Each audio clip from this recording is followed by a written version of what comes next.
¿verdad? Y dándole saludos a toda esa gente, familia, nos están viendo de casi todo Latinoamérica, Centroamérica, el Caribe, República Dominicana, Puerto Rico, Argentina, Belice, Perú, México. Aquí, bueno, hay miles de personas viéndonos por medio de las redes y escuchándonos también por medio de la radio. Así que ¿cuántos dicen amén?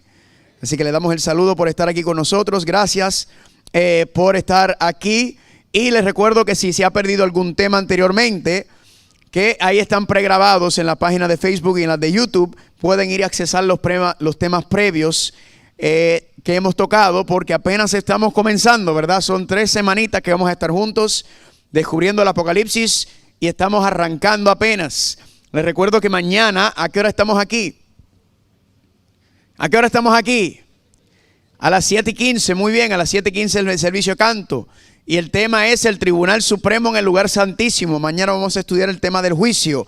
La Biblia habla sobre el juicio. Mañana vamos a ver qué dice la Biblia sobre el juicio de Dios. Y le quiero agradecer a aquellas personas que vinieron en corto aviso, que vinieron hoy, porque originalmente hoy era el día libre, pero por asuntos como ya les he mencionado, vamos a tener en vez de este martes libre y el próximo martes libre, vamos a tener el domingo y el lunes libre, amén. Así que juntamos los 2 días para yo ir a Puerto Rico y regresar, y después continuamos con el mismo horario. El jueves el tema es Apocalipsis restaura la verdadera adoración. Vamos a ver que Babilonia se levanta y quiere implementar o establecer un sistema de falsa adoración. Por lo tanto, Dios nos está hablando, nos está preparando para que no caigamos en ese engaño final. Eso lo vamos a estudiar el jueves. El viernes el tema es el funeral más deseado y el libro de la vida. Les dije que el viernes yo vengo vestido como si fuera a ir para un funeral. Si usted me quiere acompañar, hágalo y vamos a ver exactamente de qué trata eso del funeral más deseado. Porque ¿a quién le gustan los funerales? Levante la mano, ¿a quién le gustan los funerales? Nadie, ¿verdad? Solamente a los cacheteros. ¿Cómo usted habla con un cachetero? La persona que le gusta comer. ¿Cómo le dicen ustedes eso? Un glotón. Algo así, bueno, lo que ustedes digan. En Puerto Rico le dicen un cachetero. Ese que le gusta ir porque le gusta comer de gratis, ¿verdad? Esas son la gente que le gusta ir a los funerales porque hay comida gratis. Pues familia, hay un funeral diferente que la Biblia dice. Y el asunto del libro de la vida, porque recuerden que la profecía dice que aquellos que no tengan su nombre escrito en el libro de la vida del Cordero, ¿qué van a hacer? ¿Van a adorar a quién? A la bestia de Apocalipsis. Así que como nadie quiere adorar a la bestia de Apocalipsis, ni recibir la marca, vamos a venir el viernes para ver exactamente de qué trata. Luego el sábado estamos aquí, ¿a qué hora, familia? Bueno, aquí desde las 9, ¿verdad? Ya están empezando. Pero a las 11 el tema va a ser Apocalipsis revela la bestia, el anticristo y el número 666, parte número 1, ¿verdad? Vamos entonces el sábado a desglosar. Todos estos días estamos preparando la camita, tirando el cemento. El sábado entonces vamos a entrar en materia bien profunda en cuanto a la bestia, el anticristo y el número 666. Eso va a ser a las 11. Y luego regresamos, ¿a qué hora? A las 6 de la tarde para la parte número 2. Tan increíble, tan sabroso, tan profundo y tan controversial es el tema sobre la bestia, el anticristo y el número 666, que lo dividí en 2 partes. El sábado de la mañana vamos a hacer un estudio profundo. Les voy a enseñar el sábado de la mañana cómo estudiar el libro de Apocalipsis, cómo entenderlo, y vamos a utilizar los mismos libros del capítulo para ir mostrándole, porque la idea no es solamente que yo le diga qué es lo que está diciendo el Apocalipsis por medio de la misma palabra, sino yo quiero que usted también aprenda, ¿verdad? Que entienda que el libro de Apocalipsis es un libro accesible, que se puede entender, pero hay ciertos principios que tenemos que tener para poder tener una comprensión plena. Pero el tema de esta noche, familia, Amazing Facts presenta Babilonia, la ciudad sin ley. Yo me voy a postrar para pedir la dirección del Señor. Si usted me quiere acompañar, puede hacerlo. Si no, puede inclinar su cabeza ahí en donde se encuentra. Padre Santo, Padre Gloria, te damos gracias por la bendición, el privilegio y el honor que nos concede de estar aquí nuevamente en este santo lugar para estudiar tu santa palabra. Y en esta noche, Padre, venimos a profundizar más en tu palabra, a entender y comprenderlo mejor. Y te pedimos que tu Espíritu Santo nos pueda ayudar para una comprensión más plena y más profunda. Gracias por este privilegio.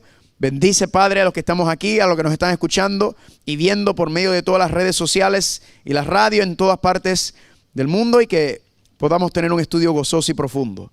Te lo pedimos en el nombre de Jesús. Amén. Vayan conmigo, por favor, a Apocalipsis capítulo 14. Apocalipsis capítulo 14, vamos a continuar nuestro estudio porque creo que fue la segunda noche comenzamos en Apocalipsis capítulo 14 porque encontramos algo muy interesante en Apocalipsis capítulo 14. En Apocalipsis capítulo 14 encontramos el último llamado, la última amonestación, la última advertencia de Dios a la tierra antes de concluir con él. Porque escúchame, familia, Dios le va a poner fin a este mundo de pecado, de violencia, de injusticia, de muerte, de suicidio, de depresión, de cáncer. Dios le va a poner fin a este mundo.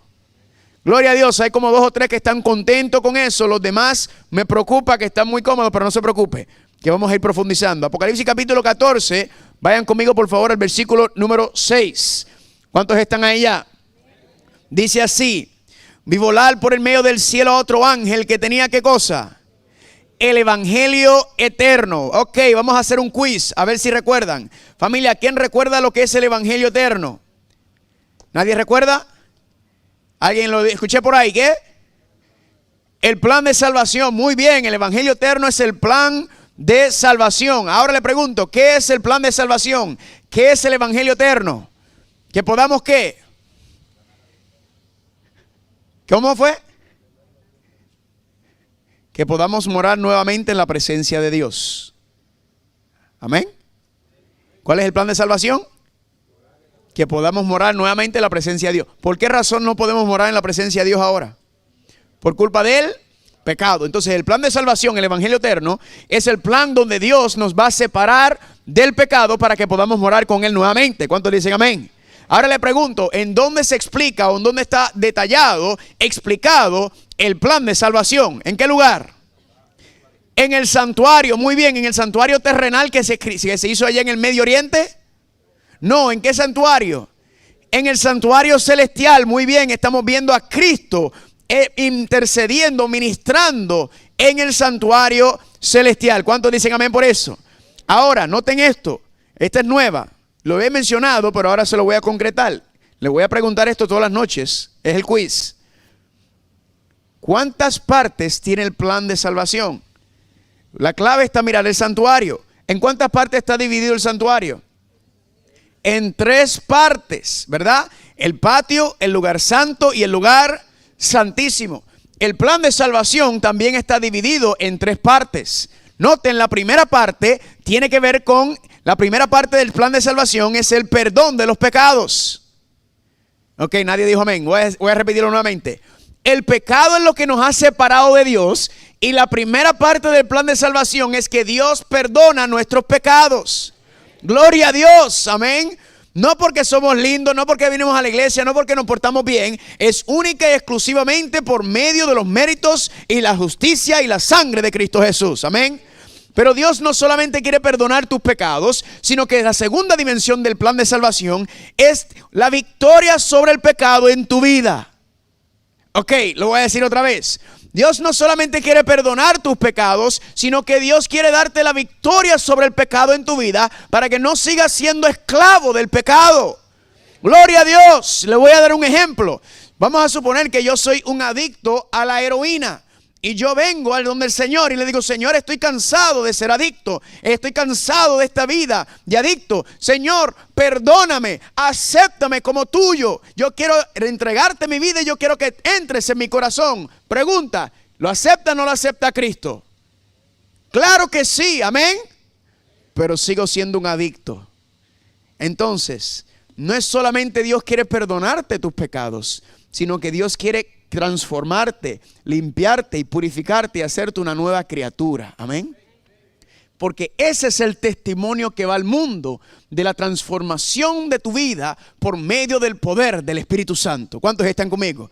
Pero familia, Dios no quiere solamente perdonar tus pecados. Dios no solamente quiere darte la victoria sobre el pecado, sino que Dios también quiere erradicar y eliminar el pecado y la maldad de este mundo y del universo para siempre. Gloria a Dios. ¿Vieron que ahí le están respondiendo? Gloria a Dios, familia. Ese es el plan de salvación. El perdón de pecados, la victoria sobre el pecado y eliminar la maldad para siempre, para que no exista. ¿Cuándo será eso? Cuando podamos morar nuevamente en la presencia de Dios. ¿Cuántos dicen amén por eso? Ese es el evangelio eterno, familia. Dice aquí en el versículo 6. El evangelio eterno para predicarlo a los moradores de Sudamérica. Perdón, no, ahí no dice que es para los moradores de Sudamérica, para los moradores de África. para los moradores de Europa. No, le hago una pregunta. ¿Este evangelio eterno será predicado a los moradores de dónde? Toda la tierra, nación, tribu, lengua y... En otras palabras, este evangelio eterno que estamos estudiando aquí, el plan de salvación, será predicado a cada ser humano sobre el mundo antes de concluir, antes de terminar. Dice el versículo número 7, diciendo a gran voz, ¿qué cosa? Teme a Dios y darle gloria, porque la hora de su juicio ha llegado, y adorad a aquel que hizo el cielo, la tierra, el mar y la fuente de las aguas. Familia, dentro del evangelio eterno está este primer ángel, y este primer ángel es un llamado a restaurar cuatro principios que estaban establecidos con Cristo en la iglesia primitiva. 4 principios en ese versículo 7 que lamentablemente vamos a ver que han sido olvidados, que han sido puestos a un lado por el pueblo de Dios. Y Dios nos está llamando en el tiempo final, antes del regreso de su Hijo, a establecer estos 4 principios nuevamente entre su pueblo. Y por las próximas 4 noches vamos a estar estudiando estos 4 principios. Hoy, miércoles, jueves y viernes. ¿Cuántos están conmigo? Ahora, noten lo que dice el versículo 8. Otro ángel le siguió diciendo, ¿ha caído quién? Babilonia, la gran ciudad. ¿Por qué? Porque ha hecho beber ¿a cuántas? A todas las naciones del vino del furor de su fornicación. Noten, familia, que en el tiempo final hay una competencia, hay un debate entre estos dos mensajes. El evangelio eterno que será predicado a todo el mundo, o el vino de Babilonia que se le está dando también a todas las naciones. ¿Están conmigo o no están conmigo?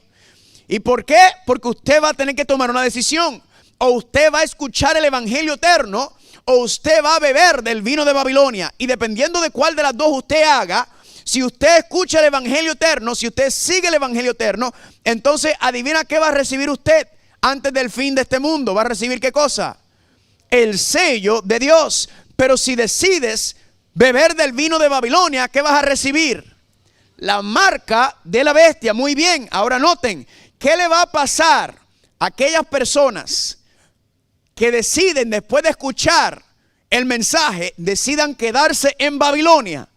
¿Qué le va a suceder? Versículo 9. El tercer ángel lo siguió diciendo a gran voz, si alguno adora a la bestia y a su imagen y recibe la marca en su frente o en su mano, él también beberá del vino de la ira de Dios, que ha sido vaciado como puro, sin filtro y sin misericordia en el cáliz de su ira, y será atormentado con fuego y azufre delante de los santos ángeles y del Cordero. Familia, el último llamado, la última advertencia de Dios a la tierra. Dice ahí que Dios va a derramar su ira sin filtro y sin misericordia sobre aquellos que deciden adorar a la bestia, a la imagen de la bestia, y reciban la marca de la bestia. Esa palabra adoración es una palabra muy interesante, porque la palabra adoración, la gente piensa que significa adorar es cantar, ¿verdad? Adorar es cantar, es brincar, no, eso no es lo que la palabra adoración significa. La palabra adoración en griego que está ahí significa proskuneo. Y esa palabra significa poner las rodillas y la frente en el piso. Pregunta, cuando usted pone las rodillas y el frente en el piso, ¿es una señal de qué? De humillación. Amén. Una señal de entrega a Dios. Es una señal de obediencia a Dios. ¿Están conmigo o no están conmigo? Si usted quiere buscar un sinónimo para la palabra adoración, el sinónimo de la palabra adoración es obediencia. ¿Cuántos dicen amén? ¿Cuántos quieren adorar a Dios? Levante la mano a ver. ¿Cuántos quieren adorar a Dios? Pues obedécele, porque esa es la única adoración. Pero noten, usted puede estar adorando a Dios, obedeciendo a Dios, pero usted también puede estar adorando, obedeciendo a la bestia. Y esta es la diferencia en el tiempo final. O usted está adorando y obedeciendo a Dios, o usted está adorando y obedeciendo a la bestia. ¿Están conmigo o no están conmigo? Eso es lo que vamos a estar estudiando, familia, durante este tiempo. No solamente vamos a ir revelando todas estas cosas, la bestia, la marca de la bestia, la imagen de la bestia, el anticristo. También vamos a tener una parte más adelante en cómo prepararme para estas cosas también, porque eso es muy importante. ¿Cuántos dicen amén por eso? Con saberlo nada más ayuda, pero hay que saber cómo prepararse para estas cosas. Así que en esta noche, familia, vamos a comenzar a estudiar sobre este sistema llamado Babilonia. Ahora, como hablamos ayer, vimos que en Apocalipsis capítulo 12 aparece ¿qué cosa? ¿Una qué? Una mujer, ¿verdad? Y la mujer dice Apocalipsis 12 que está vestida de la gloria de Dios, está cubierta, tiene una corona de 12 estrellas. Le hago una pregunta, ¿qué representa la mujer en la profecía? La iglesia o el pueblo de Dios, ¿verdad que sí? Y vamos a ir más adelante, ese capítulo 12 lo vamos a estudiar 2 veces más porque hay tanta información ahí, es sumamente sabroso. Pero es interesante notar que en Apocalipsis también aparece otra mujer. Y esta otra mujer, miren cómo se le llama en Apocalipsis 17. Vayan conmigo por favor. Vayan conmigo por favor a Apocalipsis capítulo 17 para ver cómo es que se le llama a esta otra mujer. Apocalipsis capítulo 17, ¿cuántos están ahí? Dice en el versículo 3: y me llevó el espíritu al desierto y vi ¿qué cosa? Una mujer sentada sobre una ¿qué? Sobre una bestia escarlata, llena de nombre de blasfemia, que tenía 7 cabezas y 10. Le hago una pregunta, ¿habíamos visto la bestia anteriormente con 7 cabezas y 10 cuernos, sí o no? En Apocalipsis 12, en Apocalipsis 13, vamos a ver que aparece muchas veces, ¿verdad que sí? Es el mismo sistema. Ahora noten lo que dice el versículo 5. Y en su frente, hablando de la mujer, un nombre escrito, un misterio: Babilonia, ¿qué? La grande, la madre de las rameras y de ¿qué? De las abominaciones de la tierra. Familia, aquí aparece Babilonia. Y Babilonia se describe como una mujer sentada sobre una bestia. ¿Están conmigo o no están conmigo? Ahora, le hago una pregunta. ¿Existe hoy en día una nación llamada Babilonia? No, no hay ninguna nación hoy en día literalmente llamada Babilonia, ¿verdad? Recuerden que en el libro de Apocalipsis usted no puede tratar de venir de interpretarlo literalmente, sino que ¿cuál es uno de los principios de interpretación? Que el Apocalipsis y la literatura apocalíptica de Daniel y Apocalipsis están llenos de ¿qué? Símbolos. Entonces, como no hay una nación hoy en pie llamada Babilonia, le pregunto, ¿ha habido en el pasado una nación llamada Babilonia, sí o no? Claro que sí. Entonces, para entender la Babilonia final, para entender los símbolos de Apocalipsis que van a estar ocurriendo al final, ¿a dónde tenemos que ir para entender la Babilonia escatológica del tiempo del fin? A la Babilonia anterior. ¿Están conmigo o no están conmigo? Porque eso es el simbolismo. Daniel lo saca de eventos literalmente, en lugares literalmente que anteriormente habían ocurrido. Ahora, cuando buscamos, familia, y vamos entonces a la Babilonia, aparece interesantemente en el libro de Daniel. Ahí estaban los hebreos esclavos en la nación de Babilonia, como hablamos un poco hace unas noches atrás. Y noten, familia, que ¿qué ocurrió en Babilonia? Que el rey de Babilonia, ¿qué levantó? ¿Una qué? Una imagen, ¿verdad? Y dice Daniel capítulo 3 que el rey Nabucodonosor de Babilonia levantó una imagen. ¿Y qué dijo el rey? Que todas las personas, todos los pueblos, naciones, tribus y lenguas, ¿qué tenían que hacer? Cuando escucharan la música, postrarse y adorar esa imagen. Y si no lo hacían, ¿qué le iba a pasar? Una sentencia de muerte, iban a ser echados al horno de fuego. Le hago una pregunta. En Apocalipsis no aparece donde se dice que se va a levantar una imagen y que todo el que no adore a la imagen en el tiempo final también va a recibir una sentencia de muerte, ¿sí o no? Sí.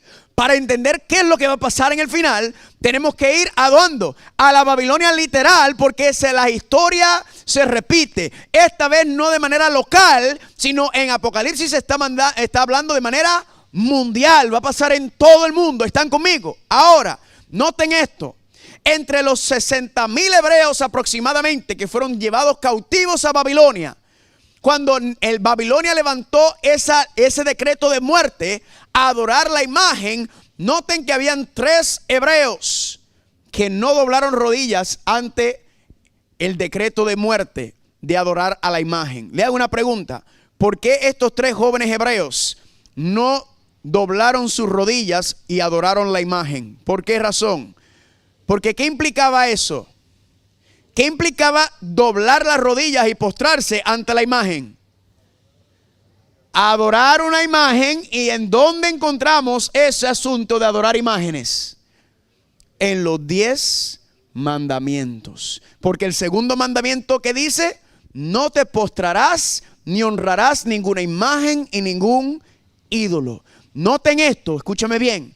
Estos 3 muchachos, que ninguno tenía más de 20 años, prefirieron morir que desobedecer la ley de Dios. Estos 3 jóvenes dijeron: mátame, pero yo no voy a desobedecer los mandamientos de Dios. ¿Están conmigo o no están conmigo? Familia, a Lucifer fue echado del cielo por desobedecer, por rebelarse en contra del gobierno de Dios, en contra de su ley. Adán y Eva fueron echados de la presencia de Dios por desobedecer los mandatos de Dios. ¿Están conmigo o no están conmigo? Así que será importante los mandamientos de Dios, ¿sí o no? Pero quizá usted está sentado aquí, o quizá usted me está escuchando por la radio, viéndome por los medios de las redes sociales y diciendo: ay, pero Carlos, qué anticuado eres. Carlos, eso ya pasó. ¿Qué es eso de guardar los mandamientos, Carlos? No, eso ya caducó, Carlos. Eso es parte del viejo pacto. Nosotros somos cristianos del nuevo pacto. Eso de guardar la ley, eso era de los judíos. Eso quedó clavado en la cruz. Eso no aplica para la iglesia. ¿Cuántos han escuchado esto? Pues familia, yo no nací o me crié en un hogar donde se estudiaba la Biblia. Así que cuando yo vengo al cristianismo hace 10 años atrás, y yo vengo y empiezo a estudiar mi Biblia y empiezo a visitar diferentes iglesias, me encuentro con un fenómeno muy interesante dentro del cristianismo. Y el fenómeno es este: hay una división entre los cristianos sobre el asunto de la ley. Hay un grupo de cristianos que dicen que los 10 mandamientos de Dios han sido abolidos, que son parte del viejo pacto, que eso ya pasó, que no hay que guardar los mandamientos, que somos cristianos del nuevo pacto. Pero luego me encuentro con otro grupo de cristianos que dicen: no, los 10 mandamientos de la ley de Dios son eternos, son la ley moral de Dios y son para siempre, en pie y en principios. Ahora, ¿cuál es el problema? Que están diciendo que se están contradiciendo, y sin embargo se llaman cristianos los dos grupos iguales. Los dos profesan ser cristianos, los dos profesan tener la Biblia, pero se están contradiciendo. Y por la ley de la contradicción no pueden estar correctos, porque uno está diciendo que no hay que guardar la ley, que eso ya pasó, que eso ya es viejo, que eso quedó clavado en la cruz. Y otros están diciendo que sí, que los 10 mandamientos de Dios son principios todavía para los cristianos. Ahora, yo estoy llegando al cristianismo, ¿y qué yo pienso? Pues estos son locos los cristianos. Porque uno dice una cosa y el otro dice lo opuesto. ¿Cómo yo voy a resolver este problema? Le hago una pregunta. ¿Cómo lo voy a resolver? Solamente hay un lugar que yo puedo ir y confiar, porque en el hombre no puedo confiar. En la mujer no puedo confiar. Yo solamente puedo confiar en la palabra de Dios. Amén. Y familia, vamos a estudiar este tema en esta noche, porque esto es un tema sumamente importante. Sumamente importante, no porque yo lo digo, sino porque lo dice la Biblia y porque lo dice el libro de Apocalipsis. ¿Están conmigo? Y para entender este tema puede ser la diferencia, escúchame bien, entre caer o no en el engaño final que está hablando el libro de Apocalipsis. Ahora, vamos a empezar a estudiar este tema y voy a presentar o a establecer 2 principios cuando usted estudia su Biblia. ¿Cuáles son los 2 principios? Es bien sencillo, familia. El primer principio es este: Dios no se contradice. Amén. Dios no se contradice.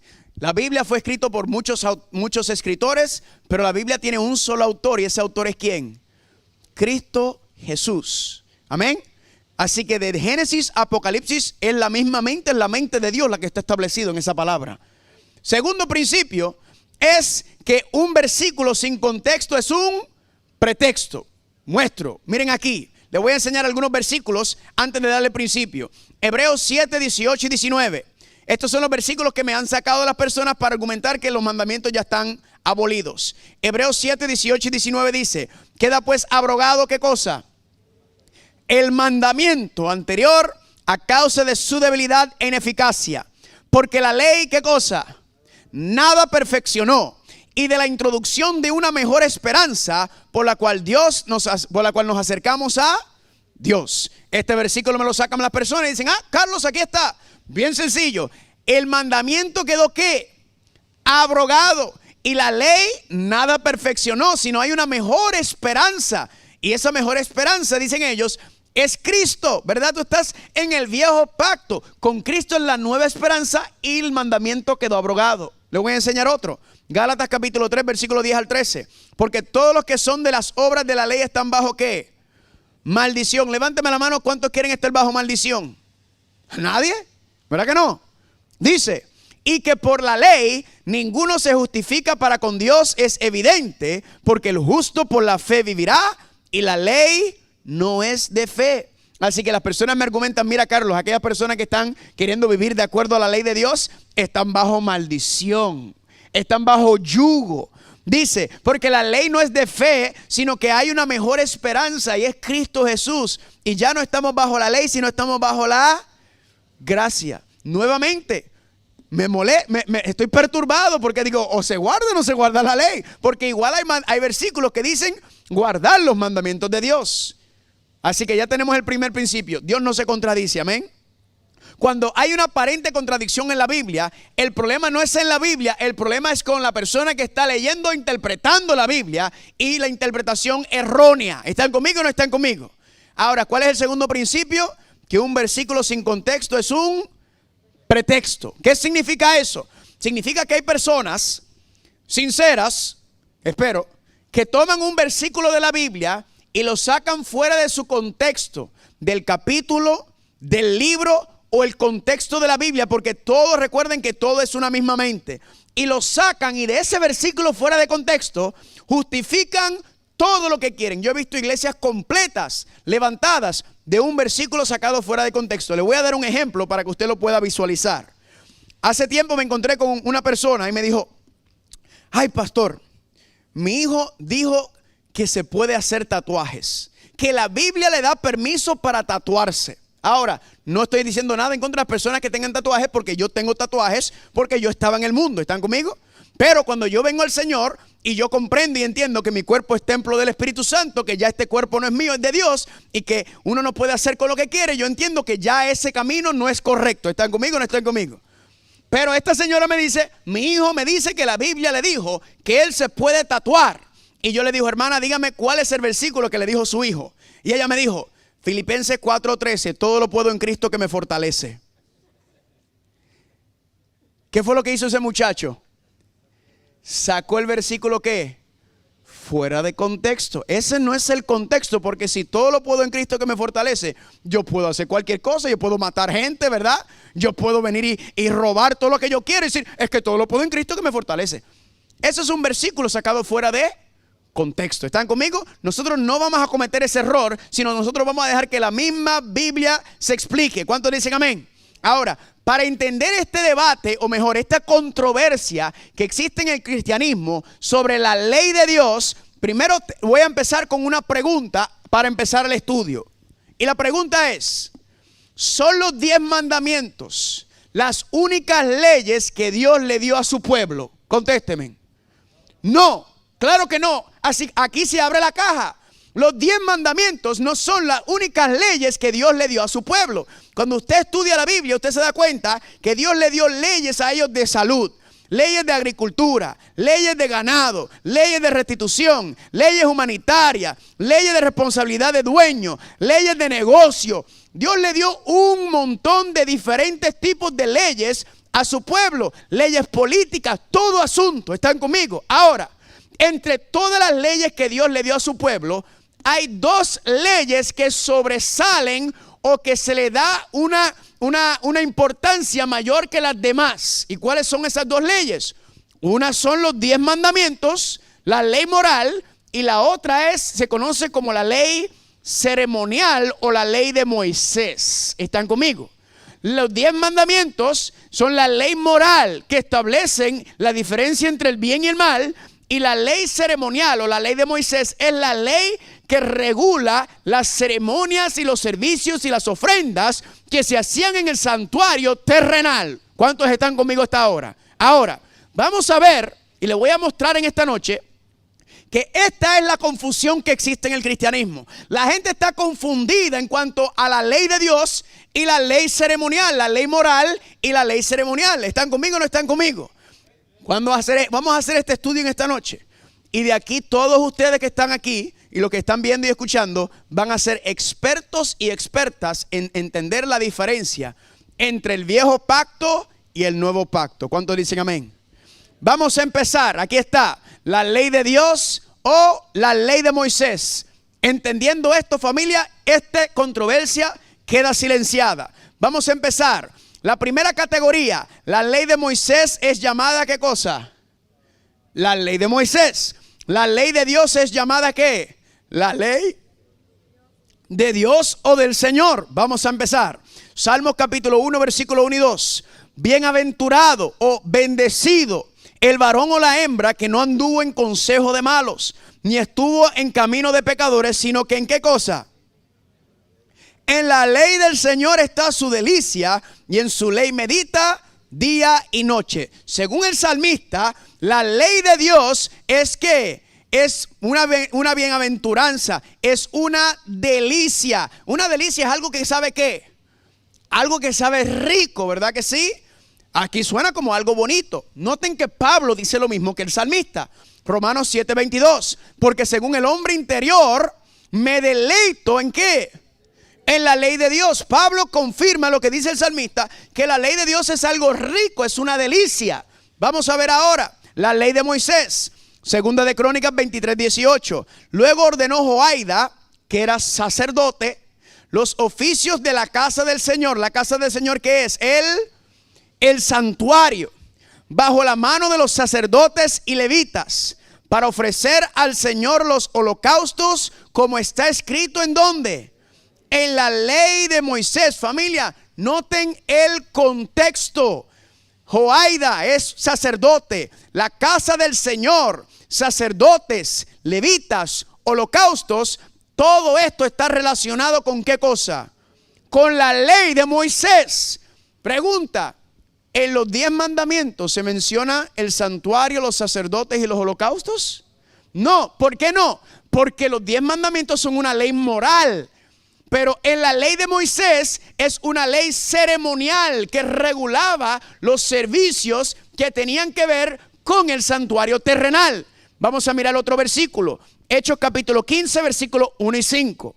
Entonces algunos que venían de Judea enseñaban a los hermanos diciendo: si no os circuncidáis conforme a qué cosa? La costumbre de Moisés, que vamos a ver que es la ley de Moisés, no podrán ser salvos. Sigue diciendo: pero algunos de la secta de los fariseos que habían creído se levantaron diciendo que era necesario circuncidarlos y mandarles que guardasen ¿qué cosa? La ley de Moisés. ¿Están conmigo? Ahora, el contexto me dice que la ley de Moisés aquí está hablando ¿de qué? De la circuncisión. ¿Están conmigo o no están conmigo? La circuncisión es parte de la ley de Moisés, parte de la ley ceremonial. Pregunta: ¿en los 10 mandamientos se habla de circuncisión? No, pero sí se habla ¿en dónde? En la ley de Moisés. ¿Cuántos están conmigo hasta ahora? Noten que yo no soy el que yo estoy dejando que la Biblia se explique solito. Y vamos a ver esto. Próxima categoría. La ley de Dios fue escrito por el dedo de Dios sobre 2 tablas de piedra. La ley de Moisés fue escrita ¿por quién? Por Moisés. ¿En dónde? En un libro. Noten la diferencia. Éxodo capítulo 32, versículos 15 y 16. Y se volvió Moisés y descendió del monte trayendo en su mano las 2 tablas del testimonio. Y las tablas eran obra de Dios y la escritura era escritura de Dios grabada ¿sobre qué?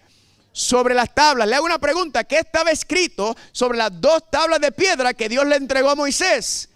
Los 10 mandamientos en las 2 tablas de piedra. Pregunta: ¿quién escribió los 10 mandamientos en las 2 tablas de piedra? Dice ahí: el mismo dedo de Dios. ¿Están conmigo o no están conmigo? Noten que Dios tomó los 10 mandamientos tan y tan en serio y tan importantes eran, que Él mismo los escribió, y los escribió sobre tablas de piedra. Le hago una pregunta: ¿será que Dios nos está tratando de decir algo cuando lo escribe Él y lo escribe sobre tablas de piedra? Le voy a dar un ejemplo. Aquí Sí, aquí quizás hay playa, ¿verdad? En Texas hay playa. O si quizás en su país ha ido, ¿verdad? Puerto Rico es una isla. Y usted sabe cuando usted va a la playa, ¿qué usted hace? Usted, ¿verdad? Cuando está así enamorado con la chuchería, con su parejita, usted va caminando por la playita. ¿Y qué usted hace? Viene y escribe en la arena el corazón, ¿verdad? Pone el corazón y pone 6M o el nombre de usted. Los pajaritos, ¿verdad? ¿Qué sucede cuando viene la marea? Eso que usted escribió en arena, ¿qué le pasó? Se borró. ¿Por qué se borró? Porque estaba escrito sobre arena. ¿Están conmigo o no están conmigo? Contrario, siempre me gusta dar el ejemplo donde yo me crié en Puerto Rico. Yo me acuerdo que cuando estaban extendiendo el lugar donde yo vivía, tiraron cemento nuevo. ¿Y qué hace uno? Los chiquitos y hasta los grandes, ¿de verdad? Cuando tiran cemento nuevo fresco, ¿qué usted hace? Escribe, ¿verdad? Escribe su nombre, pone la fecha. Familia, usted puede ir a donde yo vivía anteriormente y usted puede encontrar que todavía los nombres de nosotros están escritos ahí. ¿Por qué? Porque fueron escritos ¿en qué? En piedra. ¿Están conmigo? Están ahí. ¿Qué es lo que nos está diciendo Dios cuando dice que escribió su ley Él mismo y en tablas de piedra? Nos está diciendo que es que no se pueden borrar. Amén. Que son eternos. Por eso dice el Salmo 119:44. Guardaré tu ley siempre, para siempre y eternamente. ¿Están conmigo o no están conmigo? Ese es el mensaje que está dando Dios con su santa ley, los 10 mandamientos, la ley moral. Ahora, vamos a ver la ley de Moisés o la ley ceremonial. Dice en Deuteronomio capítulo 31, versículo 24 al 27. Cuando Moisés acabó de escribir las palabras de esta ley en un libro, paremos, los 10 mandamientos fueron escritos por el mismo dedo de Dios sobre 2 tablas de piedra. Aquí dice que Moisés acabó de escribir las palabras de esta ley ¿en dónde? En un libro. Pregunta, ¿está dando Dios un mensaje de que estas leyes son diferentes, sí o no? No me malentienda, las 2 leyes vienen de Dios porque Dios las dio. Pero vamos a notar que hay una razón bien específica por el cual Dios hace una clara distinción entre la ley moral, los 10 mandamientos, y la ley ceremonial, la ley de Moisés. Sigue diciendo, Moisés acabó de escribir las palabras de esta ley en un libro hasta concluirse. Y mandó Moisés a los levitas que llevaban el arca del pacto del Señor, diciendo, noten aquí, tomad este libro de la ley y ponedlo ¿dónde? Al lado del arca del pacto, porque yo conozco tu rebelión y tu dura cerviz. Noten aquí que la ley, el libro de la ley, era a causa de la rebelión. Vamos a ver por qué digo eso. Y ese libro de la ley era puesto ¿dónde? Al lado del arca del pacto. ¿Por qué digo al lado, familia? Porque en dónde iba los 10 mandamientos. Dentro del arca del pacto, mientras que la ley ceremonial iba ¿dónde? Al lado del arca del pacto. ¿Están conmigo o no están conmigo? ¿Estamos viendo la diferencia claramente establecida bíblicamente, sí o no? La ley de Dios, los 10 mandamientos iba dentro. La ley ceremonial, la ley de Moisés, iba en un libro al lado. Tenía un bolsillo el arca del pacto. ¿Cuántos están conmigo? Mírenlo aquí también como lo dice. Segunda de Crónicas capítulo 35, 11 y 12. Y sacrificaron la Pascua y esparcían los sacerdotes la sangre tomada de mano de los levitas, y los levitas degollaban la víctima y tomaron luego del holocausto, según está escrito ¿en dónde? En el libro de Moisés. Pregunta, Pascua, sacerdotes, sangre, levitas, degollar víctimas y holocaustos, ¿se encuentran en los 10 mandamientos? No. Pero ¿en dónde se habla sobre esas cosas? En el libro de las leyes ceremoniales de Moisés. ¿Están conmigo? ¿Por qué razón? Porque el propósito de la ley ceremonial, la ley de Moisés, era regular el sacerdocio, los servicios, las ofrendas y todo lo relacionado con el santuario terrenal y cómo se administraba y se hacía cada oficio. ¿Cuántos están conmigo hasta ahora? Ahora, última categoría. Y es la última que vamos a hablar en esta noche, pero no es la única. De hecho, yo hice este estudio completo. A mí me tomó tiempo entender esto. ¿Por qué? Por esta controversia que existe. Y yo quería estar bien. Yo decía, Señor, estos dos no pueden estar correctos porque se están contradiciendo estos dos lados en el cristianismo. Yo decía, los dos puede ser que estén equivocados, pero los dos no pueden estar correctos. Uno está diciendo que la ley de Dios hay que seguirla, sigue vigente, y otro está diciendo que la ley está abolida. Señor, yo no sé quién de los dos está bien. Yo lo que quiero es serte fiel. Amén. Yo quiero seguir tu palabra. Ahora le voy a dar la última categoría que vamos a estudiar, pero yo le voy a enviar esta noche el estudio completo. Son como 10 categorías confirmando bíblicamente cómo estas dos leyes son tan diferentes, marcadas bíblicamente, que es impresionante. Le voy a enviar ese estudio esta noche. Miren la última categoría, y esta es la más importante de todas. ¿Cuál es? La ley de Dios define, identifica y os señala ¿qué cosa? El pecado. La ley de Moisés fue añadida ¿a qué? A causa o a resultado o a consecuencia del pecado para su expiación o para su limpieza. En otras palabras, una ley identifica, señala, diagnostica el problema, y la otra ley estaba ¿para qué? Para limpiar o resolver el problema. ¿Cuántos están conmigo? Uno identifica el problema, ahí está el problema, y el otro venía ¿para qué? Para limpiar o resolver ese problema. ¿Están listos o no están listos? Noten qué sencillo. Primera de Juan capítulo 3 versículo 4. ¿Cómo dice? El pecado es ¿qué? Transgresión de ¿qué?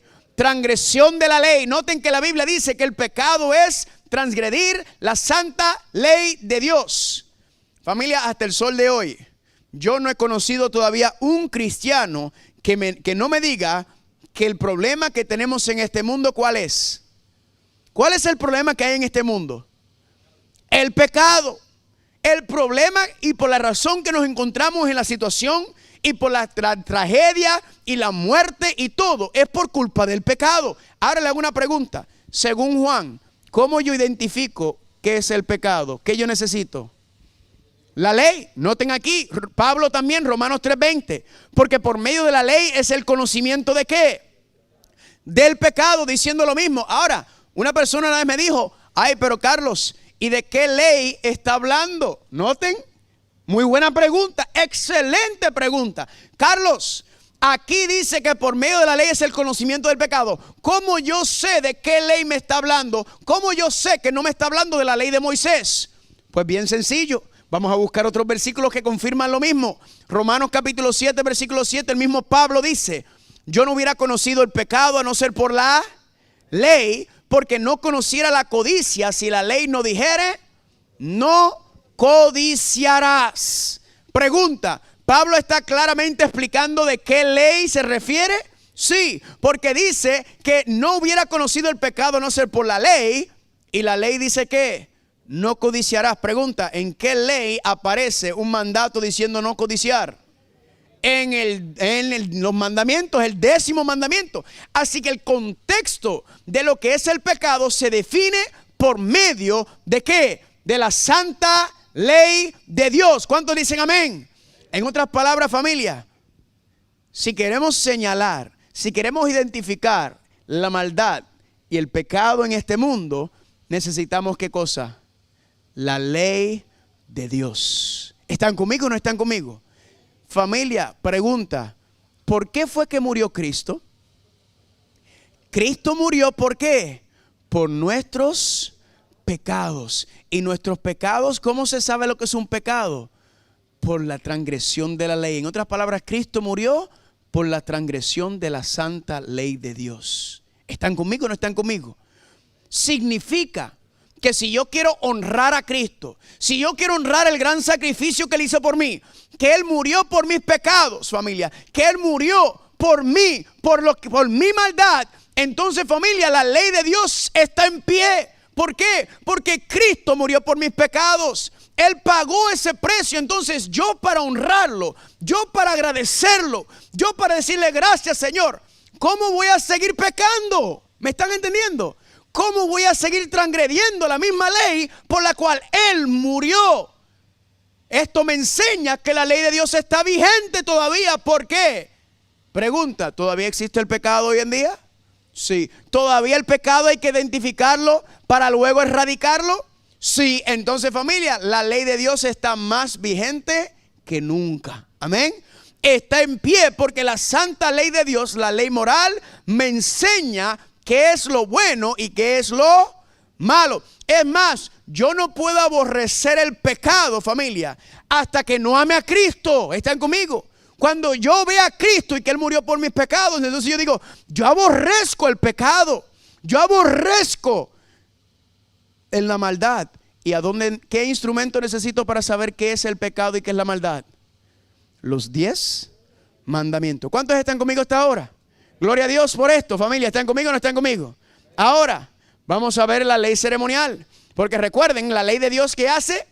Define, identifica y os señala el pecado. Pero la ley de Moisés, ¿cuál es el propósito de la ley de Moisés? Fue añadida ¿a qué? A causa, a resultado, a consecuencia del pecado para su expiación o su limpieza. Nuevamente, este identifica, diagnostica el problema y ¿qué hace?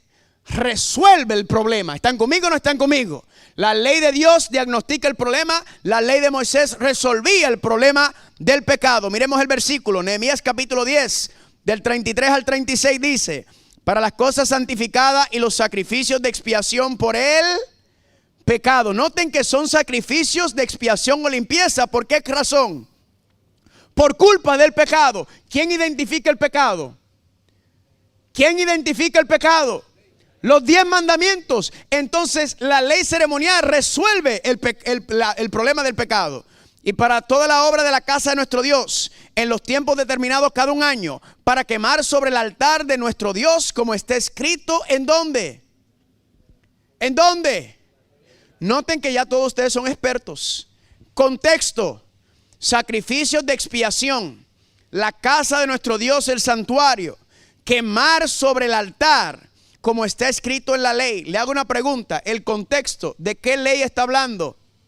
¿De la ley de Moisés o de los 10 mandamientos de la ley de Dios? ¿Cuál de las dos? Ustedes vieron, ya son hechos expertos. ¿Por qué? Porque el contexto te lo dice. Escritos en la ley. Pregunta: ¿la ley de Moisés en dónde fue escrito? En un libro. La ley de Dios fue escrito ¿en dónde? En las tablas de piedra. ¿Cuántos están conmigo?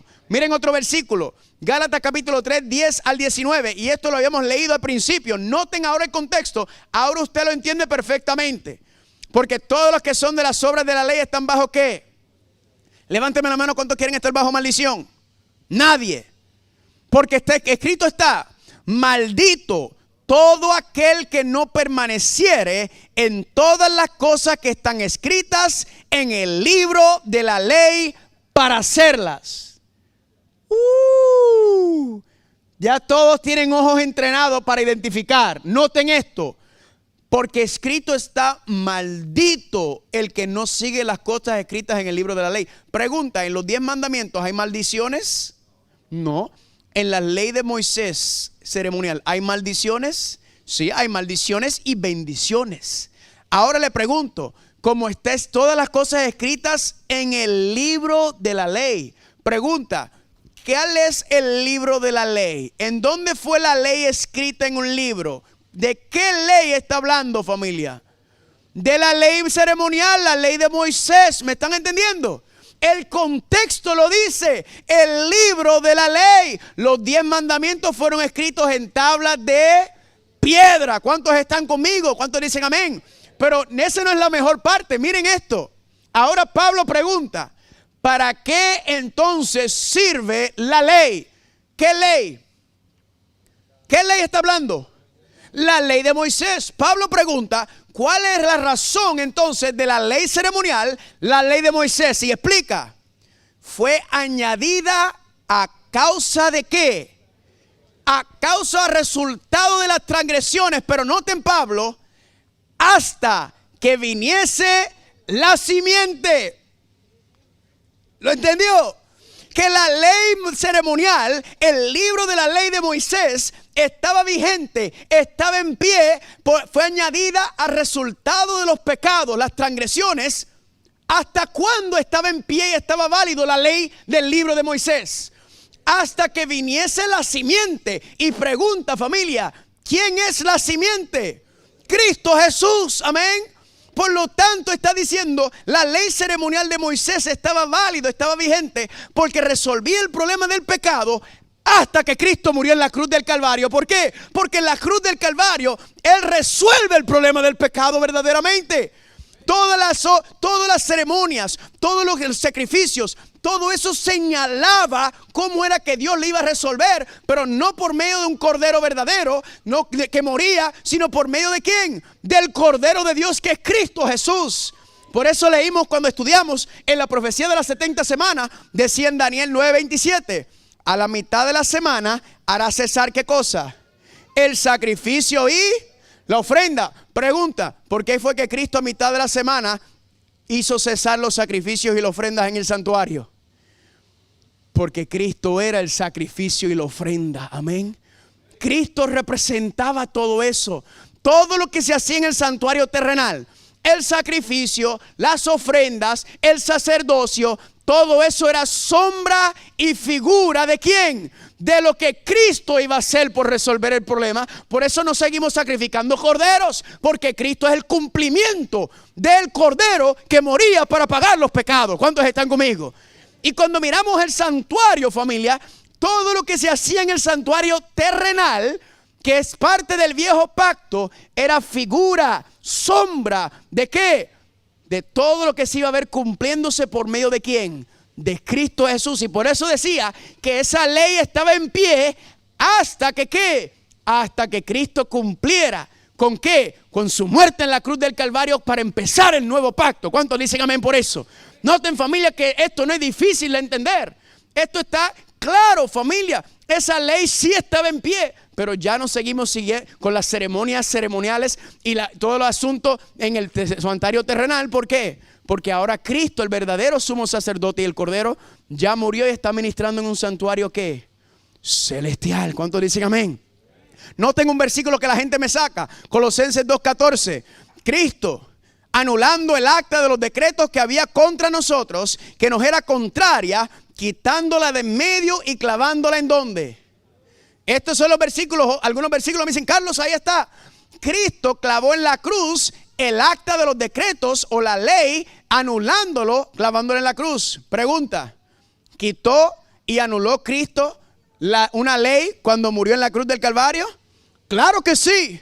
Pero ¿cuál fue la ley que quedó anulada cuando Cristo murió en la cruz del Calvario? La ley ceremonial, la ley de Moisés. ¿Están conmigo o no están conmigo? Porque Cristo es el cumplimiento de todo lo que estaba explicado y detallado dentro de la ley ceremonial. ¿Cuántos dicen amén por eso? Ahora, cuando venimos a hablar de este asunto del viejo pacto y el nuevo pacto, mucha gente se enreda y muchos cristianos dicen, yo soy cristiano del nuevo pacto, Carlos. Y yo le digo, ¿y qué es el nuevo pacto? Mire, para entender la diferencia del viejo pacto y el nuevo pacto, usted no tiene que tener un doctorado. Yo tomé un curso una vez de una semana con este caballero sobre los dos pactos. Y este señor era un genio, brillante. Tenía como 3 doctorados, había escrito como 15 libros sobre los dos pactos. Era un fenómeno la mente. Pero así de inteligente que era, no tenía ni un pelo de maestro. ¿Me entienden? No sabía nada cómo enseñar. Él hablaba y hablaba y hablaba y hablaba y hablaba. Y uno ahí, como los papagayos, y uno ahí, ¿qué es lo que está diciendo este hombre? Porque él estaba demasiado arriba. La mente de él era por allá arriba y la mía callada. Y yo, ¿qué es lo que está diciendo este hombre? Él no sabía enseñar. Después de una semana escuchando y escuchando y escuchando y escuchando, algo se me tuvo que haber pegado, ¿verdad? Pero yo le dije, Señor, no, Señor. Señor, yo no tengo que tener 3 títulos, 3 doctorados y escribir 15 libros para entender la diferencia entre el viejo pacto y el nuevo pacto. Tú eres un Dios de orden y tú eres un Dios que revela los misterios. Señor, ayúdame por favor a entender, o mejor, porque yo era maestro de escuela elemental y a los niños hay que darle las cositas en pedacitos, y yo soy igual, dámelo en pedacitos, Señor. ¿Cómo yo puedo explicar la diferencia entre el viejo pacto y el nuevo pacto que cualquiera, hasta un niño, lo puede entender? Familia, y le pedí al Señor y el Señor me lo reveló. Amén. El Señor me reveló y yo voy a compartir con ustedes esta tablita. Esta tablita explica de manera clara y sencilla la diferencia entre el viejo pacto y el nuevo pacto para que todo el mundo lo pueda entender. ¿Cuántos dicen amén? Esta tablita no me pertenece a mí. Esta tablita yo le llamo la tablita del Espíritu Santo. Amén. Y se lo voy a enviar también por correo para que usted lo tenga, para que usted lo comparta con otras personas que tienen esta confusión en cuanto a la ley. Miren qué sencillo. Vamos a empezar de abajo para arriba. Viejo pacto temporario, nuevo pacto eterno. Noten, el viejo pacto está basado en la ciudad de Jerusalén terrenal. El nuevo pacto está basado en la nueva Jerusalén celestial. El viejo pacto está basado en Israel y judíos literales, ¿verdad? Los que nacen literalmente dentro de las tribus. El nuevo pacto está basado en Israel y judíos ¿qué? Espirituales, dijo Pablo en Gálatas capítulo 3, que son los que aceptan a Cristo Jesús, son el pueblo de Israel. ¿Están conmigo o no están conmigo? Viejo pacto está basado en las fiestas ceremoniales que son ¿qué? Profecías. El nuevo pacto está basado en el cumplimiento de esos eventos proféticos. ¿Por medio de quién? Por medio de Jesucristo. Ay, ay, ay. ¿Me están entendiendo? Viejo pacto está basado en la intercesión de muchos sacerdotes imperfectos que morían. El nuevo pacto está basado en la intercesión de un solo sumo sacerdote perfecto, que es ¿quién? Cristo Jesús. El viejo pacto está basado en el sacrificio y la sangre de animales, y esos sacrificios eran diarios y anuales. El nuevo pacto está basado en el sacrificio y la sangre de Cristo Jesús, un solo sacrificio, Jesucristo en la cruz del Calvario. ¿Cuántos dicen amén? El viejo pacto está basado en los 10 mandamientos escritos en piedras. El nuevo pacto está basado en los 10 mandamientos escritos en la mente y el corazón. Amén. Noten que el nuevo pacto no invalida la ley de Dios. Y para cerrar, en resumen de la tabla, miren qué sencillo. El viejo pacto es todo lo que tenía que ver con los servicios, las ceremonias y los sacrificios en el santuario terrenal que estaba allá. El nuevo pacto tiene que ver con todo el que está haciéndose en ¿dónde? En el santuario celestial. ¿Cuántos están conmigo? Sencillo, fácil de entender. ¿Quieres entender el viejo pacto? Mira el santuario terrenal que estaba allá en el Medio Oriente y todos los servicios y las ofrendas. ¿Quieres entender el nuevo pacto? Mira a Cristo en la cruz del Calvario, que después asciende ¿a dónde? Al santuario celestial, como hemos estado hablando, y ministrando en el santuario celestial, como dice el libro de Apocalipsis. ¿Cuántos dicen amén? Por eso todo el mundo está mirando el santuario terrenal. Eso no tiene ningún valor si Cristo está ministrando en el santuario celestial. ¿Están conmigo o no están conmigo? Ahora, mucha gente viene y me dice: Carlos, qué equivocado estás, muchacho. Estás muy equivocado. ¿Por qué? Ay, porque yo soy un cristiano del nuevo pacto. Y tú me estás diciendo a mí que los 10 mandamientos que hay que guardarlos. No, eso es parte del viejo pacto. Y yo vengo y le hago una pregunta a las personas que me dicen esto. Por favor, hermano, hermana, explícame, ¿qué es el nuevo pacto? ¿Qué es el nuevo pacto? Yo creo que usted me lo explique. Y la mayoría de las personas no saben darme una definición bíblica. No, dígame bíblicamente qué es el nuevo pacto. Nadie me lo puede decir. La mayoría no lo pueden hacer. Pero yo sí se lo muestro. Y yo le muestro fácilmente este versículo en Hebreos capítulo 8 del 8 al 10. Miren lo que dice. Y aquí vienen días, dice el Señor, cuando estableceré con la casa de Israel y con la casa de Judá, ¿qué cosa? Eso lo habíamos leído en Jeremías capítulo 31, el nuevo pacto. ¿Qué es el nuevo pacto? Pondré mis leyes en sus mentes y sobre sus corazones las escribiré, y seré a ellos por Dios y ellos me serán a mí por... ¿Qué? ¿El nuevo pacto qué es? El nuevo pacto es que Dios quiere escribir su ley en nuestra mente y en nuestro corazón. Noten que el nuevo pacto no invalida la ley de Dios, sino que el nuevo pacto, ¿qué hace con la ley de Dios? Lo mueve del lugar de las tablas de piedra, ¿a dónde? A la mente y al corazón. Ahora, ¿qué significa eso? ¿Verdad? Porque eso suena bonito, pero ¿y qué significa eso, muchacho? Pues bien sencillo, se lo voy a dar de manera práctica. ¿Cuántos aquí están casados? Levánteme la mano a ver. Muy bien. Piense que esta noche usted llega a su casa y su esposo o su esposa le dice: mi amor, quiero que sepas que la razón por la cual yo te soy fiel es porque hay un mandamiento que dice no cometer adulterio. Por eso es que yo soy fiel a nuestro matrimonio, por ese mandamiento. Si no fuera por ese mandamiento, yo andaría por ahí como un chivo sin ley, en cada esquina, en cada rincón. Pero no lo hago porque hay un mandamiento que dice no cometer adulterio. ¿Cuántos de ustedes estarían contentos o contentas con su esposo o su esposa? Nadie. ¿Por qué? Porque te está diciendo que la única razón que te es fiel es porque algo exterior lo mueve. ¿Están conmigo? Gloria a Dios por ellos que quieran ser fieles al Señor. Pero no, ese no es el tipo de fidelidad que usted quiere, que sea algo exterior. Ahora noten la diferencia de cuando la ley se escribe en la mente y el corazón. Usted llega esta noche y su esposo o su esposa le dice, mi amor, quiero que sepas que la razón por la cual yo te soy fiel y soy fiel a nuestro matrimonio es porque te amo. Ah, ¿verdad que sí? ¿Cuánto le gusta más así? Levante la mano. Parece que ustedes son, muy bien. ¿Verdad que sí? ¿Por qué? Porque es una expresión de amor. Cuando Dios dice yo voy a poner mi ley en tu mente y en tu corazón, es porque Dios no quiere que nuestra obediencia sea algo externo, sea por una influencia externa que nos lleve a obedecer, sino porque es por amor. Amén. Esa es la diferencia entre usted guardar la ley de Dios por los premios o por evitar las consecuencias de lo que implica serle fiel a Dios, y usted guardar la ley de Dios por amor, por confianza y por gratitud a lo que Dios ha hecho por mí. Amén. Ese resultado de guardar la ley de Dios, familia. Y eso es lo que está refiriendo. Eso es lo que está implicando, familia, cuando dice que guardamos la ley de Dios. No, familia, yo no guardo los 10 mandamientos para agradar a Dios, para recibir el perdón de Dios. No, la razón por la cual yo guardo los mandamientos es porque ya recibí el perdón de Dios cuando Cristo murió en la cruz del Calvario. Amén. Es porque ya ese problema se resolvió en la cruz. Y a causa de lo que Cristo ha hecho por mí, es que yo guardo su santa ley. ¿Cuántos dicen amén? ¿Es lindo o no es lindo? ¿Sí o no? Ahora, vamos a tocar en estos minutos que nos quedan algunas objeciones que las preguntas que las personas podrían venir en cuanto a los 10 mandamientos. Por ejemplo, hay veces que las personas vienen y me dicen, cuando yo termino una presentación, y me dicen, ay, Carlos, usted está muy equivocado. Porque cuando Cristo vino, Cristo quitó los 10 mandamientos.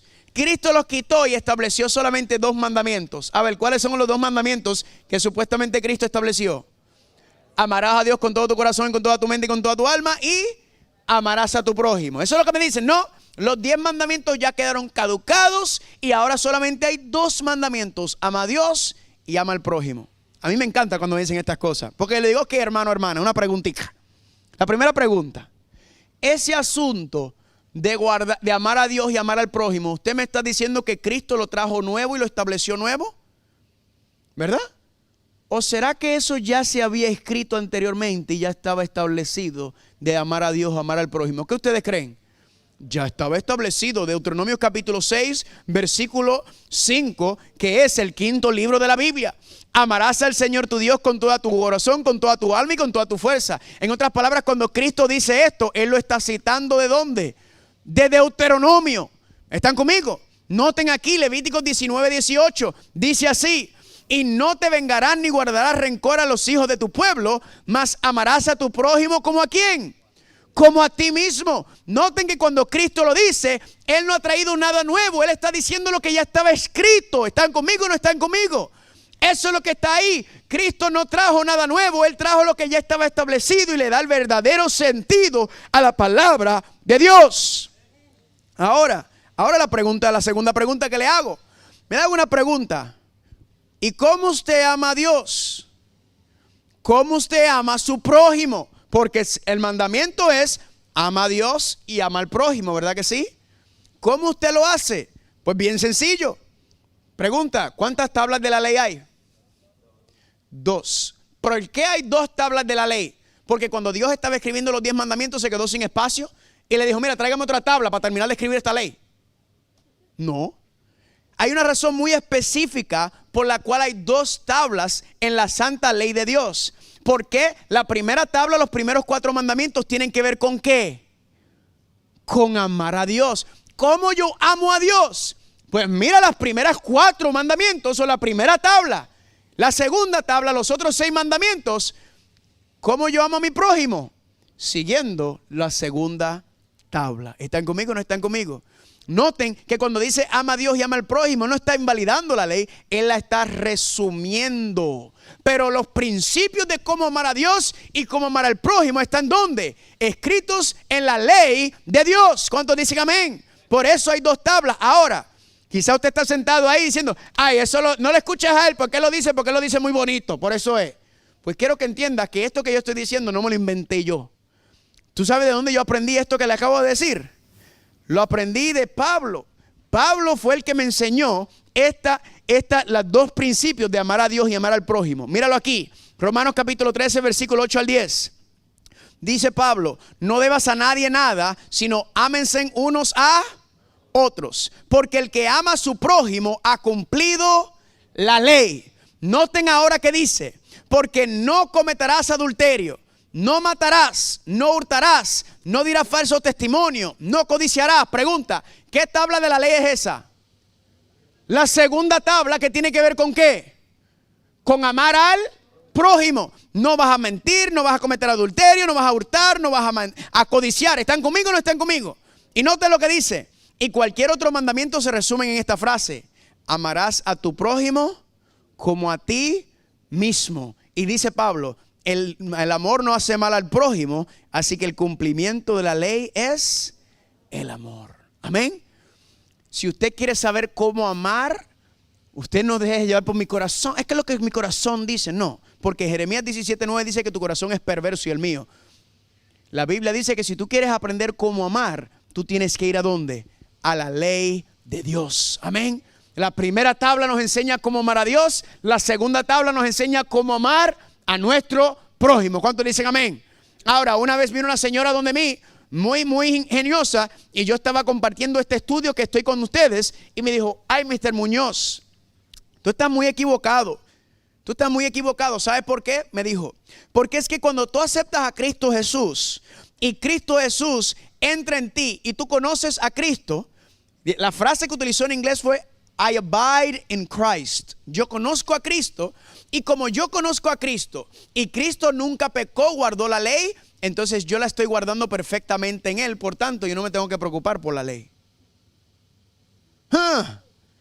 Y por un segundito yo dije, oye, eso suena bonito. Me lo creí por unos segundos. Pero luego vino el Espíritu Santo y me habló. Y me dijo, mira, Carlitos, ¿te acuerdas de aquel versículo? Y yo, sí. Y yo le dije a la señora, era una maestra, compañera maestra, y le dije, mire, hermana, yo la respeto mucho a usted. Y yo sé que usted es una mujer de Dios. Lo sé porque su testimonio me lo dice. Usted ama al Señor y usted le sirve al Señor. Pero eso que usted me está diciendo, usted está contradiciendo algo que dijo alguien en la Biblia. Y es que hay alguien que se llama el apóstol Juan, que era el discípulo amado, el más cercano a Cristo, que después de que Cristo murió, 60 años después, él escribió varios libros. Y entre esos libros que escribió, él escribió uno que se llama la primera epístola de Juan. Y noten lo que dice Juan, escúchame bien, 60 años después de la muerte de Cristo, dijo él en 1 de Juan 2, 3 al 6. En esto sabemos que nosotros le conocemos, ¿sí qué? Sí guardamos sus mandamientos. Y dice, el que dice, yo le conozco y no guarda sus mandamientos, el tal es mentiroso y la verdad no está en él. ¿Cómo fue, familia? Se le pusieron los ojos como pescado de freezer. ¿Por qué? Porque ahí Juan está diciendo totalmente lo contrario a lo que ella me dijo. Ella me dice, yo estoy en Cristo, yo lo conozco y por ende estoy guardando la ley. Juan está diciendo lo contrario. Juan dice, la evidencia o la prueba de que tú conoces al Señor y que tú caminas con Él es que estás guardando sus mandamientos. Y si tú dices que lo conoces y no estás guardando los mandamientos, eres mentiroso. Todavía estoy esperando casi 5 años después la respuesta de ella, porque es que no tiene. ¿Están conmigo? Le dije, yo la respeto a usted, usted es una mujer de Dios, yo lo sé. Pero en este asunto de la ley, perdóname, pero yo a usted no le voy a hacer caso. Yo le voy a hacer caso al apóstol Juan. Amén. ¿Cuántos están conmigo? ¿Cuántos están entendiendo el asunto de lo que estamos hablando? Y este es el asunto, familia. La gente viene a veces y le trata de torcer. Alguna gente dice, no, porque la ley era para los judíos y la gracia es para la iglesia. La ley, los judíos se salvaban guardando la ley. Y yo le dije, ¿en qué lado de la Biblia dice que usted se salva guardando la ley de Dios? Si Adán y Eva, familia, si recuerdan, rompieron la ley de Dios, rompieron el mandato de Dios. ¿Y qué pasó? Se supone que murieran, pero ¿quién murió en su lugar? El Cordero. Amén.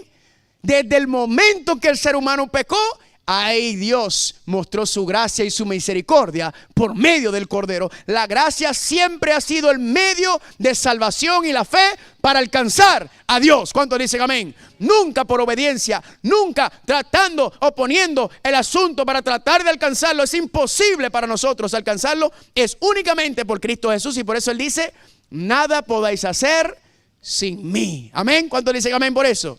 Y mucha gente, y por eso le pregunto siempre, por favor, dime dónde en la Biblia dice que la gracia y la misericordia de Dios nos concede libertad para transgredir, violar o desobedecer su santa ley moral, los 10 mandamientos. Con todo el respeto le digo a las personas, búscame un solo versículo donde dice que porque estamos bajo la gracia significa que podamos transgredir y violar la ley de Dios. ¿Tiene sentido eso? Jamás, porque transgredir la ley de Dios es ¿qué? Es el pecado, y el pecado mató a Cristo. Por lo tanto, yo no quiero transgredir la ley de Dios. Yo no quiero pecar. ¿Por qué no quiero pecar? Porque Cristo murió por mis pecados y yo quiero darle gracias a Él. Por lo tanto, yo no quiero saber lo que es pecar. Pregunta, ¿cómo yo sé lo que es un pecado? ¿A dónde tengo que ir? A la ley de Dios. Entonces la ley no está invalidada. La ley está en pie por siempre y eternamente y para siempre. Amén. ¿Están conmigo o no están conmigo, familia? Y aquí viene, familia, la gente le da mucha vuelta. ¿Usted se cree que Adán y Eva, después de haber violado la ley de Dios y ver el resultado del pecado, usted se cree que ellos querían seguir transgrediendo la ley de Dios y la palabra de Dios? Jamás en la vida, familia. Ellos hubieran querido sostener ese principio al ver cuán lindo y hermoso. Y mucha gente me dice, Carlos, tú estás enseñando legalismo. Tú estás enseñando legalismo, a decirle a la gente que la ley de Dios hay que guardarla. Entonces yo le digo así, ¿usted tiene esposa? Sí. Ah, pues deme su esposa esta noche. Pero qué atrevido usted. ¿Cómo usted me va a pedir llevarse a mi esposa esta noche? Yo le digo, bueno, pero es que como no hay ley, entonces yo puedo tomar a su esposa. No, jamás. ¿Por qué? Porque eso es adulterio. ¿Y cómo usted sabe que es adulterio? Porque hay un mandamiento que dice que no cometerás adulterio. Amén. Yo le digo a la persona, ¿usted le enseña a sus hijos a ser honrados en sus palabras, a no mentir? ¿Usted le enseña a sus hijos a respetar la propiedad ajena, a no robar? ¿Usted le enseña a sus hijos a respetar y honrar a las personas? ¿Usted le enseña a su hijo a no tener ídolos y no idolatrar? ¿Usted le enseña a sus hijos esos principios? Claro, entonces eso no es legalismo. Esos son principios divinos. Amén. Es lo que Dios nos está enseñando. La diferencia entre el bien y el mal viene por medio del conocimiento a la ley de Dios. Repito, legalismo es yo pensar que yo tengo que hacer algo para obtener el perdón, que yo tengo que seguir lo que dice Dios para que Dios me pueda aceptar. Eso es imposible. La única razón que Dios perdona mis pecados es porque su Hijo murió por ellos. Amén. Yo no guardo la ley de Dios para que Dios me acepte, para que Dios me perdone y para que Dios me reciba. Yo lo hago porque ya Dios lo hizo por medio de su Hijo Cristo Jesús. Y yo doy ese paso de fe y le digo, gracias Señor por todo lo que has hecho, familia. La fe se manifiesta por medio de la obediencia de Dios. Y por eso cuando leímos en Apocalipsis capítulo 14 versículo 7, ¿qué decía? Teme a Dios. Pregunta, ¿Dios quiere que usted le tenga miedo? No. ¿Usted quiere que sus hijos le tengan miedo? ¿Qué es lo que usted quiere? Que sus hijos lo honren, lo obedezcan y lo respeten. Amén. Eso es lo que dice el temor de Dios. Teme a Dios. Apocalipsis 14:7. Mire lo que dice en Eclesiastés 12:13. Teme a Dios y guarda ¿qué cosa?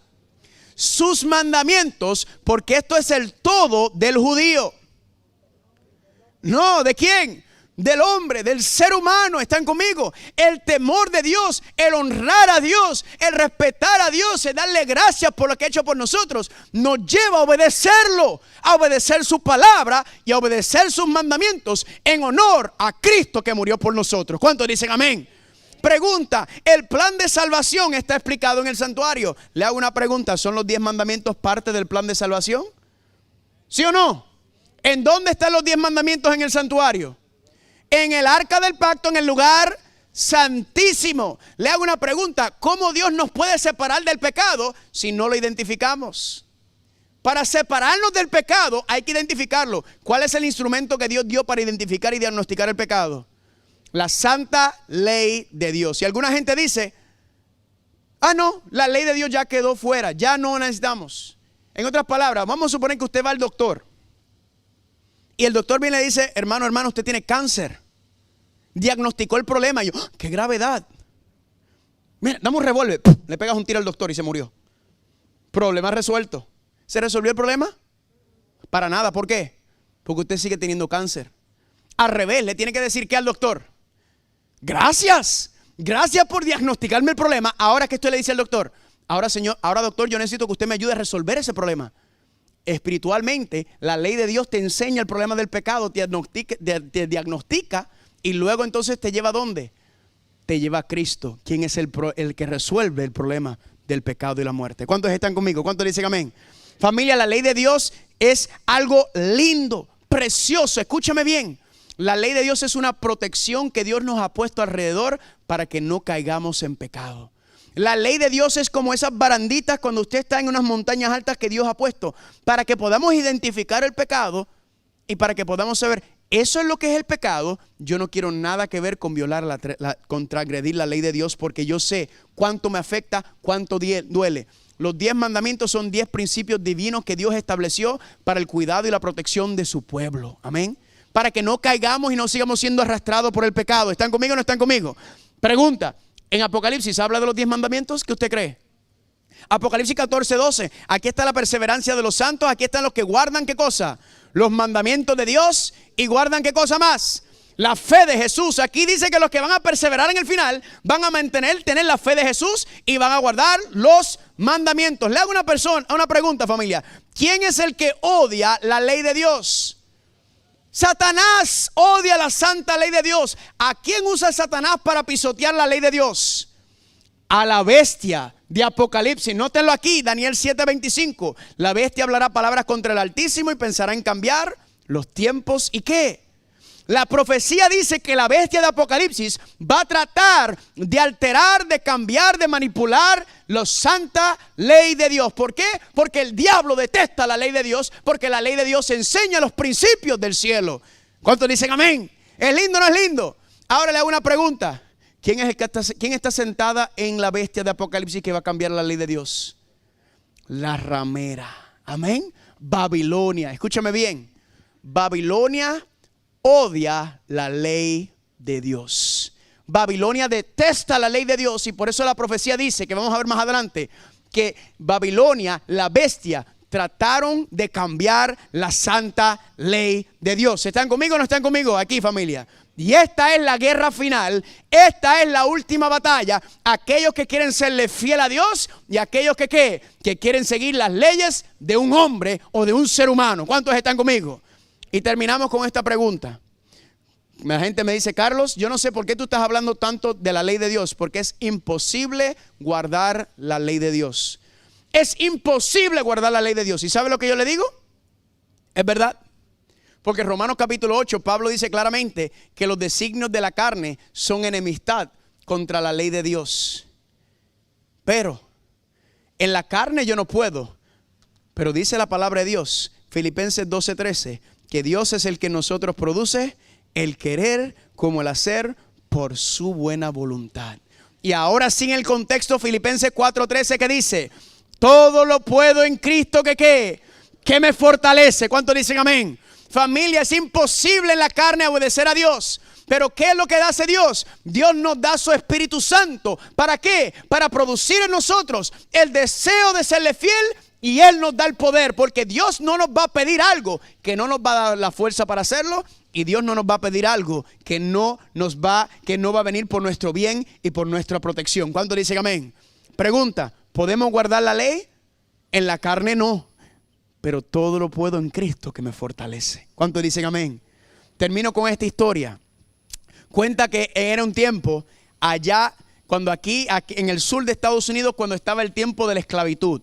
Y viene este dueño de una hacienda a comprar esclavos. Y él va a esta venta de esclavos y nota que entre todos los esclavos que hay Hay un esclavo que es el doble de alto, el doble de fuerte que todos los demás y está a mitad de precio. Y él le pregunta al de la 20, le dice, ven acá, ¿y qué es lo que pasó con este esclavo? ¿Por qué está a mitad de precio? Y le dicen, ay, lo que pasa es que ese esclavo me lo han devuelto 3 veces ya porque no trabaja. Y por eso le he tenido que bajar el precio y el precio, aunque es más grande y más fuerte, porque nadie lo quiere. Y si usted lo quiere, le voy a dar otro 50% de descuento encima de eso y no me lo traiga para atrás. Y lo compró. Compró el esclavo y lo montó en el carruaje. Y todo el camino, el esclavo le decía, has perdido tu tiempo y tu dinero porque yo no trabajo para nadie. Nunca en mi vida he levantado un solo dedo para nadie. Nunca voy a trabajar. Perdiste el dinero, perdiste el tiempo, bla, bla, bla, bla, bla, bla, como una cotorra, como un loro, como ustedes le digan, como un papagayo, no sé cómo le dicen. Todo el camino, Cuando llegaron al final del camino, ¿qué fue lo que ocurrió? Viene el dueño de la finca y le dice, bájamelo del carruaje. Cuando lo bajan, ¿qué hicieron? Sonido. Cuando lo bajan, ¿qué pasó? Le quitó las cadenas. Le dijo, quítale las cadenas. Y él se sorprendió. Y él miró sorprendido. Y el dueño de la hacienda le dijo, escúchame bien, yo te compré para liberarte. Yo te compré para hacerte un hombre libre. Tú puedes hacer lo que tú quieras desde este momento. Tú eres libre para tomar tu decisión. Pero entiéndeme bien, tú tienes 2 opciones. Tú te puedes ir por este camino oscuro, tenebroso. No sabes lo que te va a pasar. Lo más seguro te va a comer un animal salvaje. Y si alguien te encuentra, lo más seguro te va a matar. Pero tú eres libre. Tú te puedes ir por ahí si tú quieres. O, si tú quieres, este camino que está aquí, si tú puedes ver, lleva a mi mansión. Y en mi mansión, todos mis siervos viven conmigo. Los hijos de mis siervos viven conmigo y todos comemos juntos en la misma mesa. Los hijos de mis siervos van con mis hijos a la escuela y son parte de mi familia. Y te prometo más, si tú decides quedarte con nosotros, yo voy a hacer todo lo posible para ir y buscar a tus hijos y a tu esposa en donde se encuentren, para traerlos aquí, para que vivan con nosotros aquí en mi hacienda y vivamos juntos como una gran familia. ¿Usted sabe lo que dijo ese esclavo que nunca levantó un dedo para nadie? Se puso de rodillas y le dije, mi amo, gracias. ¿En dónde tú quieres que yo empiece a trabajar? ¿Cuál fue la diferencia? ¿Cuál fue la diferencia? El mismo esclavo, pero cuando él vio ¿qué? Cuando él vio el amor del amo, cuando él vio la entrega y todo lo que le ofrecía, él dijo ¿qué? Wow, ¿cómo no servir a un Señor así? ¿Cómo no agradecerle a alguien que me ha dado tanto? Cuando miro la cruz del Calvario, yo me pregunto, ¿cómo yo no obedecer y seguir a ese Señor que está en la cruz del Calvario? Que lo entregó todo para darme una segunda oportunidad. Y encima de eso, me está ofreciendo y me está diciendo que está preparándome una mansión para vivir en una tierra nueva y un cielo nuevo con Él para siempre. ¿Cuántos dicen amén? ¿Y qué es lo único que me dice ese Señor? ¿Qué es lo que me dice ese gran rey que dio su vida por mí, lo dio todo, me compró con su propia sangre para liberarme? Me dice él en Juan 14:15, si me amas, guarda mis mandamientos. ¿Cuántos dicen amén? Y le pregunto a usted esta noche, ¿usted quiere decirle gracias, Señor? Gracias por haber dado tu vida por mí. Gracias por haberme creado. Gracias por darme una segunda oportunidad. Gracias por la gran entrega de tu Hijo. Y tú quieres decirle te amo y yo quiero guardar tus mandamientos en honor a lo que tú has hecho por mí. Si esa es tu decisión en esta noche, ponte en pie. Ponte en pie en esta noche. Amén. ¿Cuántos dicen amén? Gracias. ¿Están conmigo o no están conmigo? Noten la diferencia, familia. Esto no es un asunto de yo tratar de agradar o hacer algo para que Dios me pueda aceptar a mí. No, la única razón que Dios nos acepta nuevamente es porque gracias a su Hijo Cristo Jesús, que lo dio todo por nosotros, y su justicia y su sangre es la que nos devuelve a la presencia del Padre. ¿Cuántos dicen amén? ¿Esto es lindo o no es lindo, familia? Claro que sí. Mañana, ¿cuál es el tema? El Tribunal Supremo en el lugar santísimo. Familia, escúcheme bien. Mañana le vamos a dar candela a esto. Mañana vamos a estudiar el tema del juicio. ¿Qué es el juicio? ¿Dónde es el juicio? ¿Cómo es el juicio? Y usted se va a quedar con la boca abierta. ¿Cuántos dicen amén? Pero quiero que mañana inviten a alguien. Amén. Traiga a alguien. Traiga a alguien para acá. Dígale, mire, estoy en un seminario. Esto está candela aquí. Ese muchacho no entiendo la mitad de lo que dice, pero está bueno, ¿verdad? Tráigalo para acá. Y recuerde, yo sé que hablo mucho. Yo sé que hablo rápido. Yo sé que a veces me emociono y no me puedo controlar porque esto es muy rico. Por eso es que yo le envío mis notas. ¿Cuántos están recibiendo las notas y los estudios? Amén. Le envío las notas, los estudios, le envío información para que usted tenga, nunca más me va a preguntar, porque usted tiene toda la información ahí, amén. Pero hay una promesa que nunca quiero que olvides y es la promesa que Dios tiene para nosotros. ¿En dónde la tiene, familia? La tiene en Isaías 41:10. Vamos a leerlo todos juntos. ¿Cómo dice? No temas, que yo estoy contigo. No desmayes, porque yo soy tu Dios. Yo te doy fuerzas, yo siempre te ayudaré. Yo te sostengo con la diestra de mi justicia. ¿Y quién está a la diestra de la justicia del Padre? ¿Cuántos dicen amén? Cristo dice, tú séme fiel, tú guarda mis mandamientos, tú obedéceme, que yo me voy a encargar de las consecuencias. Y yo te voy a sostener siempre y te voy a mantener firme. ¿Cuántos dicen amén? Oremos. Padre Santo, te damos gracias, porque en esta noche, Padre, tomamos esta controversia que aparece en el cristianismo y lo pusimos a dormir. Porque tú no eres un Dios de confusión. Y vimos claramente que la confusión que existe sobre la ley de Dios es porque la gente está en falta de conocimiento en cuanto a la diferencia entre la santa ley moral, los 10 mandamientos, y la ley ceremonial, la ley de Moisés. Gracias, Padre, porque en esta noche fuimos aclarando estos puntos y todo lo que estamos aquí escuchando y viendo, ya somos expertos en esta materia. Ahora ayúdanos para estudiar el tema bien, para que podamos compartirlo con tantos otros que están perdiéndose las bendiciones de lo que es vivir de acuerdo a la santa ley de Dios y su cuidado y su protección del pecado. Padre, gracias por escucharnos, gracias por estar con nosotros. Llévanos con cuidado a nuestras casas y tráenos mañana de regreso para el tema del Tribunal Supremo en el lugar santísimo. Todas estas cosas te las rogamos y te las pedimos en el nombre de Jesús. Amén. Que el Señor los bendiga, familia.